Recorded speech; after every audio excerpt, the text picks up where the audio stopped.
Welcome to the Deep Dive, your shortcut to truly understanding the complex narratives shaping our world. Today, we're plunging headfirst into the dynamic, often fiercely debated universe of digital assets. It's a space where fortunes are made and ideas clash, particularly when it comes to which cryptocurrencies truly deserve the spotlight. There's this continuous push and pull, a tension between the established frontrunners and the surging new contenders. And right at the heart of this unfolding story is a voice that, well, it commands attention. Michael Saylor, the executive chairman of MicroStrategy. For many, his name is practically synonymous with an unwavering, almost singular focus on Bitcoin. And for good reason. Saylor's perspective isn't just another opinion in a frankly crowded market. MicroStrategy, under his leadership, has accumulated an absolutely colossal position in the crypto treasury landscape. When he speaks, it's not just speculation. It's a reflection of a major institutional strategy, a significant bet on the future of digital assets that it really resonates across the entire financial world. Exactly. So our mission today is to thoroughly unpack Saylor's claims, especially his steadfast, almost defiant focus on Bitcoin, even as we observe this very visible surge of interest and, capital flowing into other digital assets, most notably Ethereum. We're going to dive deep into what he says, meticulously examine what the latest market data tells us, and crucially, explore what all of this might mean for you, whether you're a seasoned participant in this space or just beginning to navigate its intriguing currents. It's about moving beyond the headlines to understand the core narratives and their broader implications.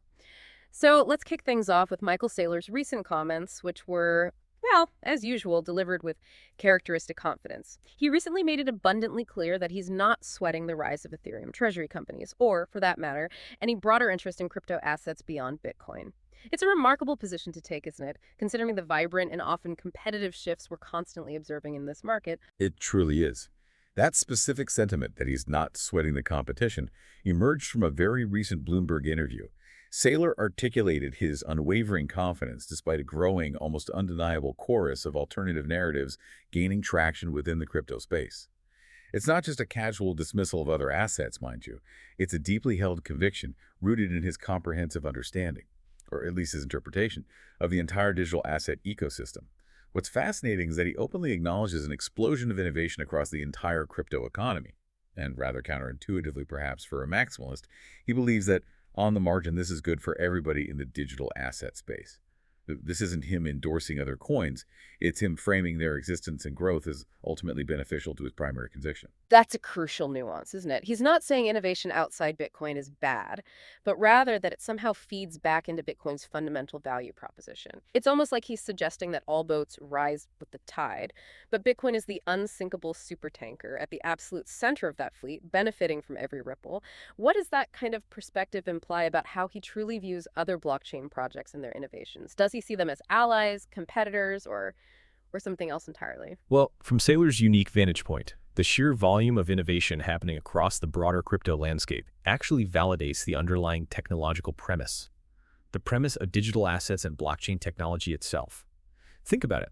The more novel use cases that emerge, the more widespread adoption of decentralized technologies, the more capital that flows into the general crypto economy, the more legitimate, robust, and ultimately indispensable the entire space becomes in the eyes of traditional finance and even governments.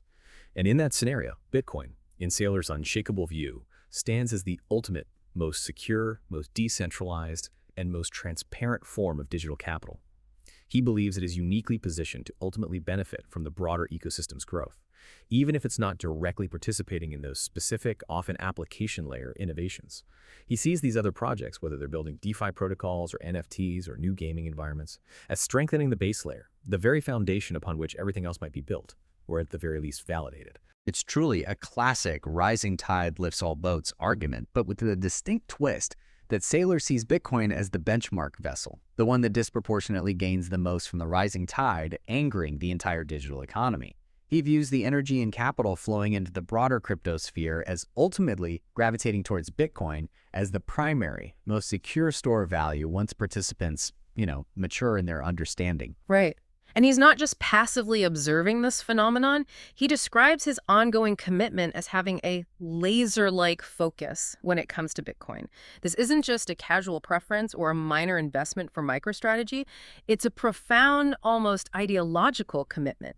It forms the very core of MicroStrategy's corporate treasury strategy. It's a conviction that has quite literally redefined their business model. Exactly. That intense, laser-like focus stems directly from his deeply held belief that the vast majority of capital flowing in the space is flowing to Bitcoin. He sees this not just as a fleeting sentiment, but as a measurable fundamental reality, driven by the unique properties Bitcoin offers as a truly scarce, decentralized, and immutable store of value, especially in a world grappling with inflation and geopolitical instability. When we look at the raw numbers, Bitcoin dominance, which is a key metric for those unfamiliar, measuring Bitcoin's percentage share of the overall cryptocurrency market cap. Well, it stood at 60.18% at the time of publication, according to TradingView data. That's a significant figure that underpins his argument. Okay, 60.18% dominance. For someone trying to truly wrap their head around this, maybe someone who's just beginning to delve into the nuances of crypto, what does that number really tell us about the capital flows Saylor's talking about? How does that percentage translate into real-world market behavior and investor sentiment? It's not just a number, it's really a profound statement about market sentiment and capital allocation. Imagine the entire cryptocurrency market as a massive, constantly expanding pie. Bitcoin's 60% dominance means it holds over half of that entire pie. It's huge. It tells us that despite the proliferation of literally thousands of other digital assets, each with its own unique promises and technologies, and the bulk of serious capital, especially from larger, more institutional players, is still overwhelmingly concentrating in Bitcoin. This suggests that Bitcoin continues to be perceived as the primary entry point or the most trusted long-term holding for a substantial portion of the market. Even with the incredible innovation happening in altcoins, the foundational layer in terms of sheer capital remains heavily skewed towards Bitcoin. This metric acts as a powerful barometer for the market's perceived safety and long-term viability of Bitcoin compared to the broader altcoin market. A higher dominance can signal a flight to safety within crypto, where investors, when uncertain, retreat to Bitcoin. Or it can simply reflect a deep-seated, enduring belief in Bitcoin's role as the digital equivalent of gold, the ultimate hard money for the digital age.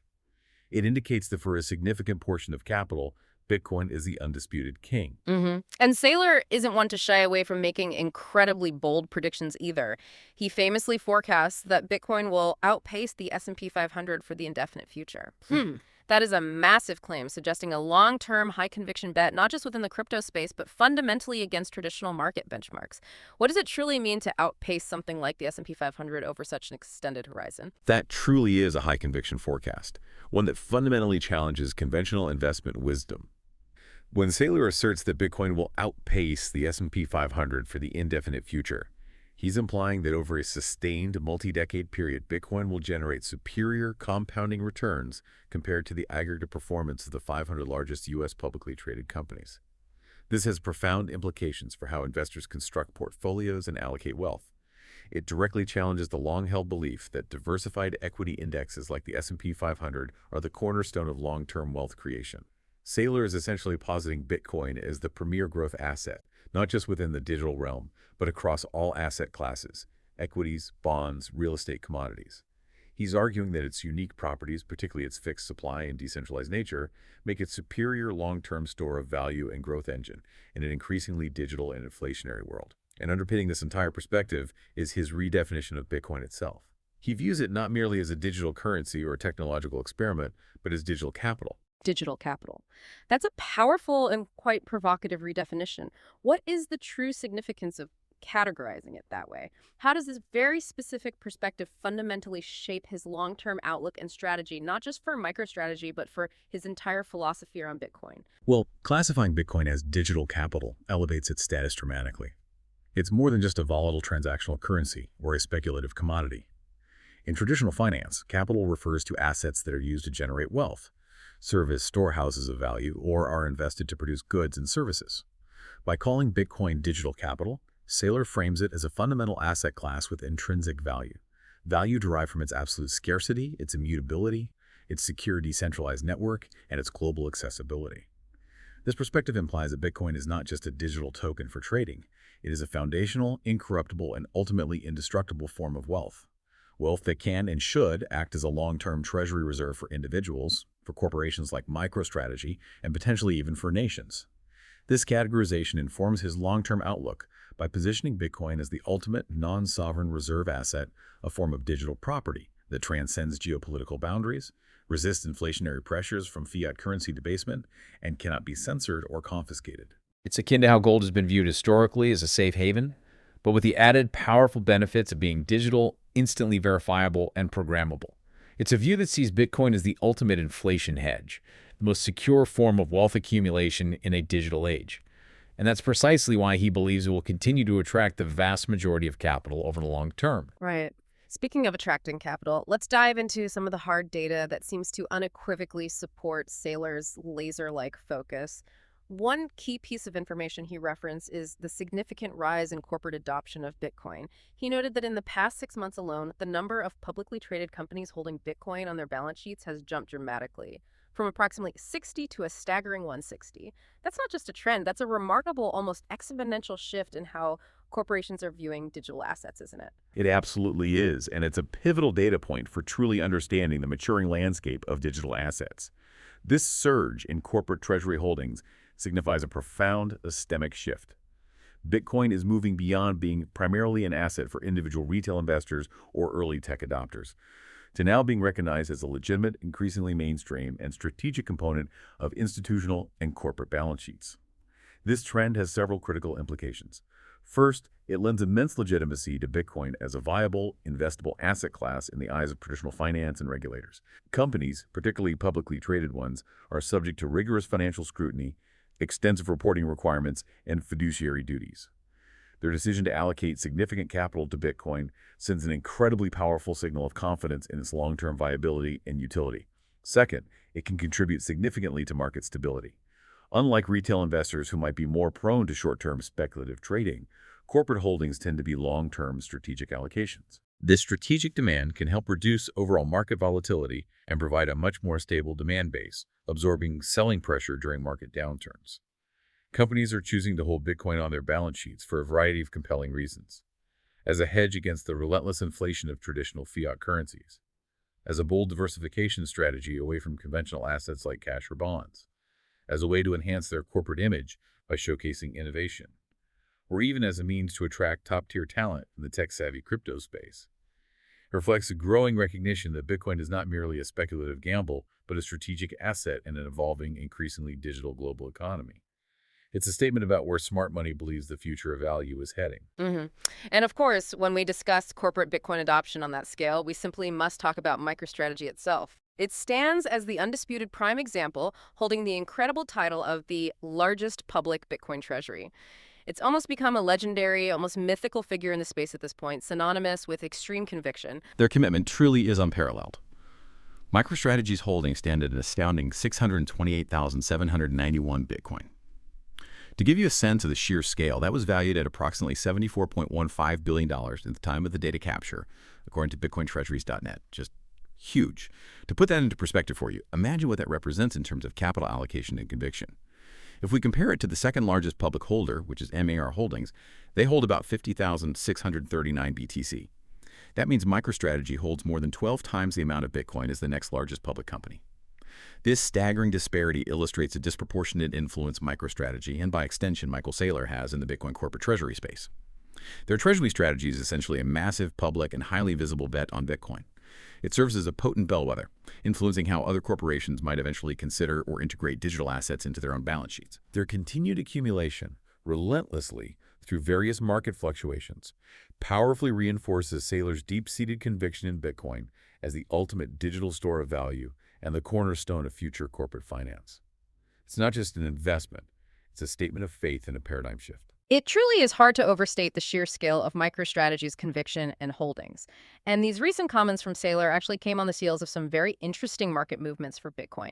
Less than a month before his interview, Bitcoin had actually reached a brand new all-time high of $123,100 on July 14th.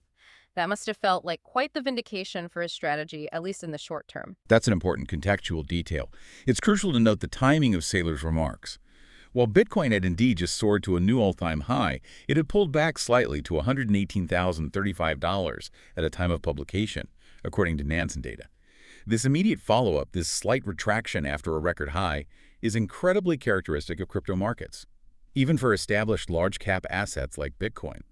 A pullback from an all-time high, while it might appear concerning or even trigger fear in a new investor, doesn't necessarily contradict a long-term bullish view, especially for someone with Saylor's deep-seated conviction-based perspective. It highlights the natural volatility that comes with a rapidly evolving asset class, where profit-taking and market rebalancing are common after significant price surges. For long-term investors or those with Saylor's unwavering conviction, these pullbacks are often simply seen as opportunities to accumulate more, or as merely short-term noise within a much larger overarching upward trajectory.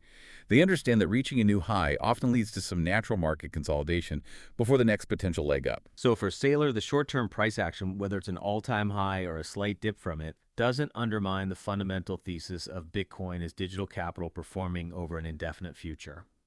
It's all part of the journey to becoming the dominant global reserve asset. Now, that's a powerful case Saylor makes for Bitcoin's unique position. But as you mentioned earlier, he does acknowledge an explosion of innovation across the entire crypto economy. And nowhere is that explosion more evident right now than with Ether. So let's pivot to the other side of the coin. The narrative that suggests perhaps Bitcoin isn't the only game in town for long-term digital capital. While Saylor maintains his laser focus, Ether has been making some truly significant moves recently, capturing significant market attention. Indeed, while Bitcoin commands attention for its store of value narrative, Ether has demonstrated remarkable resilience and growth, particularly in recent months. It was trading at $4,224 at the time of publication, marking a notable 23% increase over the past 30 days. This surge aligns perfectly with what many analysts had highly anticipated, especially after its significant humbling drop below $2,000 back in March. That kind of rebound isn't just a fleeting moment of excitement. It strongly suggests a sustained underlying demand and a renewed belief in Ether's sprawling ecosystem. The recovery wasn't just a quick bounce. It indicated that a fundamental shift was happening in how the market values Ethereum, driven by significant developments within its network and its growing utility. So that's an impressive jump. What exactly is driving this recent impressive performance? What's behind this highly anticipated bump for Ether, and why are we seeing such a significant recovery and sustained interest now? Is it just retail excitement or something more fundamental? Well, the primary driver behind Ether's recent price spike, according to a broad consensus among crypto market participants and analysts, is rising institutional and ETF demand for Ether. This is a critical development, and it's distinct from the retail-driven rallies we've seen in the past. For those less familiar, an ETF, or exchange-traded fund, is a type of investment fund traded on stock exchanges, much like a regular stock. ETFs often hold a collection of underlying assets, in this case Ether. So when we talk about ETF demand, we're talking about large investment vehicles now directly buying into Ether, making it far easier and more accessible for traditional investors, pension funds, wealth managers, institutional portfolios, to gain exposure to the asset without directly holding the cryptocurrency themselves. This signifies that major financial players, asset managers, and various sophisticated investment vehicles are increasingly looking at Ether as a viable strategic investment, moving beyond simply exclusively focusing on Bitcoin. This institutional demand differs significantly from retail demand because it often involves substantially larger sums of capital, requires much more rigorous due diligence and compliance, and typically has a much longer-term investment horizon. Its potential effects on market stability and future growth are profound. Institutional involvement tends to legitimize the asset class further, bring far greater liquidity to the market, and potentially pave the way for even more regulated investment products, making Ether broadly more accessible to a much wider range of traditional investors. It signals a crucial maturation of the market, indicating that it's evolving beyond just Bitcoin as the sole institutional-grade digital asset. Right. And it certainly seems that this institutional interest isn't just theoretical or speculative. We're seeing a very clear parallel trend to Bitcoin's corporate adoption, but specifically for Ether. The market value for public companies that explicitly hold ETH on their balance sheets has literally ballooned to $11.7 billion. That's a significant figure in its own right, highlighting a distinct shift in corporate treasury strategies. It absolutely is, and it vividly showcases a growing diversification in corporate crypto treasury strategies. While MicroStrategy's Bitcoin holdings are indeed an outlier in terms of scale, the rapid growth and increasing number of companies holding Ether cannot be overlooked. To give you some concrete examples, BitMine Immersion Technologies leads this pack, holding an impressive 833,100 ETH, valued at approximately $3.2 billion at the time of the report. What's truly notable here, and worth pausing on, is that this makes BitMine Immersion Technologies the fourth largest holdings among public companies that hold any cryptocurrency, not just Ether. This underscores an incredibly significant commitment to Ether and perhaps signals a very different strategic outlook compared to a pure Bitcoin maximalist. Following BitMine, we see SharpLink Gaming holding $2 billion worth of ETH and the Ether Machine holding $1.34 billion worth of ETH. Rounding out the top five are the Ethereum Foundation itself and Pulse Chain, demonstrating a diverse range of entities, from mining companies and gaming platforms to the foundational organization of the Ethereum network, all accumulating substantial Ether holdings. Hold on a second. That BitMine detail is truly fascinating. Fourth largest holder of any cryptocurrency among public companies. So a company primarily focused on Ether is now effectively one of the top crypto holders overall among publicly traded companies. That's not just a diversification trend. That sounds like a fundamental shift in how some major players are viewing the entire digital asset landscape, doesn't it? How does this accelerating growth in Ether treasuries compare to Bitcoin's corporate adoption in terms of overall scale and pace? And what might it really suggest about the evolving strategies of corporate treasuries in the broader crypto space? You're absolutely right to pick up on that. It's a profound detail. While MicroStrategy's Bitcoin holdings still represent an order of magnitude larger than any single corporate Ether holding, the pace and broadening scope of the growth in Ether treasuries are undeniable and highly significant. Bitcoin's corporate adoption certainly started earlier, spearheaded by MicroStrategy, and has seen a more concentrated, larger-scale accumulation by a few key pioneering players. Ether's corporate adoption, however, appears to be more widely distributed across a broader range of companies, and it's accelerating rapidly, reflecting a growing appreciation for Ethereum's unique utility beyond just a simple store of value. This suggests that corporate treasuries are actively evolving their digital asset strategies. Some companies might be looking for assets with different risk-reward profiles, or perhaps they're specifically seeking exposure to the thriving decentralized finance, DeFi, and Web3 ecosystems that largely operate on the Ethereum blockchain. For clarity, DeFi, or decentralized finance, refers to financial applications built on blockchain technology that aim to remove intermediaries like banks. And Web3 is essentially the vision for the next generation of the internet, leveraging blockchain for decentralized applications and user ownership of data. So these companies are recognizing the utility, the programmable money aspects, and the vibrant developer ecosystem around Ethereum as distinct and compelling value propositions. This leads to a diversification in their digital asset holdings. It indicates that companies are no longer seeing Bitcoin as the only viable digital asset for their balance sheets. They are increasingly recognizing that Ether represents a crucial stake in the future of decentralized applications, smart contracts, and a programmable financial layer. It points to a future where corporate treasuries might hold a sophisticated basket of digital assets, each selected and tailored to their specific strategic goals and risk appetites, rather than simply a single monolithic asset. This is a fundamental maturation of corporate treasury management in the digital age. Wow, okay. This incredible data showing both Bitcoin's dominance and Ether's surging corporate adoption really brings us full circle back to Michael Saylor's opening statement, doesn't it? He said, "I think there is an explosion of innovation across the entire crypto economy, and on the margin, it is good for everybody in the digital asset space." So how do we, as informed observers, truly reconcile his laser-like focus on Bitcoin with this very clear acknowledgement that innovation elsewhere is indeed good for everybody? It almost sounds contradictory at first glance. It's a crucial synthesis point, and it's where Saylor's long-term vision becomes clearer.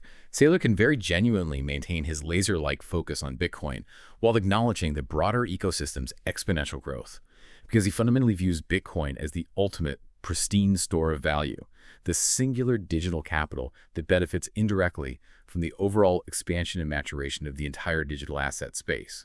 From his perspective, the success of Ethereum or Solana or any other innovative blockchain project doesn't compete with Bitcoin. Instead, it validates the fundamental underlying idea of decentralized digital assets and the blockchain technology that underpins them. The more developers flock to the space, the more users on board, the more capital flows in, and the more regulatory clarity that emerges across the entire crypto sphere. The more it reinforces Bitcoin's position as the foundational, most secure, and scarcest digital asset. It's the rising tide lifts all boats scenario we discussed earlier, but with the key distinction that Saylor believes Bitcoin is the only truly decentralized, permissionless, inflation-proof, and fundamentally incorruptible digital asset. This makes it the ultimate beneficiary of the broader ecosystem's success because, in his view, all roads ultimately lead back to Bitcoin as the ultimate settlement layer and store of value. He sees other innovations as adding layers of utility and activity that, while exciting in their own right, ultimately funnel demand and perception toward Bitcoin as the bedrock, the digital gold, of the entire digital economy. So for him, the growth of the broader crypto ecosystem doesn't dilute Bitcoin's dominance. If anything, he believes it strengthens its fundamental utility and perceived value as the ultimate digital reserve asset, making the case for its necessity even stronger. Right. So, as someone trying to truly understand this rapidly evolving crypto market, what does all of this nuanced discussion, these conflicting yet coexisting narratives, actually mean for you? It's incredibly easy to get caught up in the daily headlines, the volatile price swings, or simply relying on a single dominant narrative. How do we navigate this for a richer, more informed perspective? This brings us to the truly important question. Is the market genuinely flowing primarily into Bitcoin, as Saylor suggests? Or is the increasing institutional interest and corporate adoption of Ether a clear sign of fundamental diversification within the digital asset space, indicating a future where multiple digital assets hold significant value? It's absolutely critical for you, the learner, to consider both perspectives with an open mind. One could reasonably interpret the significant growth in Ether's price and its burgeoning corporate treasuries as a direct and potent challenge to Bitcoin's long-term dominance, signaling that the market is beginning to value different attributes like utility, programmability, and ecosystem vibrancy beyond just a pure store of value. Conversely, Saylor's view posits that these developments are not adversarial but complementary, ultimately driving more mainstream adoption and solidifying Bitcoin's position as the premier digital capital. It's important for you to recognize that both interpretations have validity, both are supported by different sets of data, and both stem from different philosophical approaches to digital assets. Understanding the positions of key, influential figures like Saylor, coupled with concrete, verifiable market data on Bitcoin dominance and Ether's corporate adoption, offers a far richer, more nuanced, and ultimately more accurate view than simply looking at daily price movements or relying on a single source of information. It encourages genuine, critical thinking about market dynamics, the pace of technological innovation, and the evolving investment strategies in this rapidly transforming sector. It's not about picking a side, but about understanding the powerful drivers behind each narrative and forming your own informed perspective. What a profound deep dive this has been. We've covered a remarkable amount of ground today. From Michael Saylor's steadfast, almost unyielding belief in Bitcoin as the ultimate digital capital and its long-term potential to significantly outperform traditional assets. A conviction buttressed by compelling data showing growing corporate adoption. And then we've thoroughly explored the significant and undeniable surge in Ether's price and its own burgeoning corporate treasury holdings, a trend clearly driven by robust institutional demand and its expanding utility. And what we've truly seen is that both these powerful trends can and do coexist in the current market. Yeah. Saylor views the broader innovation across the crypto economy as ultimately beneficial to Bitcoin, believing it reinforces Bitcoin's foundational status. Simultaneously, the data clearly shows a strong independent growth narrative for Ether, indicating a potential or perhaps already ongoing diversification in how digital capital is being defined, valued, and strategically held by corporations and institutions alike. Absolutely. Before we wrap up, if you found this deep dive as fascinating and illuminating as we have, please consider subscribing to our channel, leaving a comment with your thoughts, or sharing this episode with someone else who's curious about the future of digital assets. Your engagement truly helps support the channel, significantly boosts our visibility in the algorithm, and most importantly, allows us to keep creating quality, in-depth crypto content like this for curious minds like yours. Now, for one final provocative thought for you to ponder as you navigate this space, as the digital asset landscape continues its breathtaking evolution, will Bitcoin's laser-like focus truly enable it to maintain its overwhelming dominant share of the market?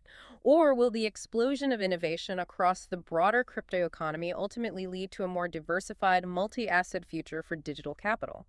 Perhaps even challenging long-held assumptions about what truly constitutes the ultimate digital capital. What do you think the next 6 months or even the next few years will show us?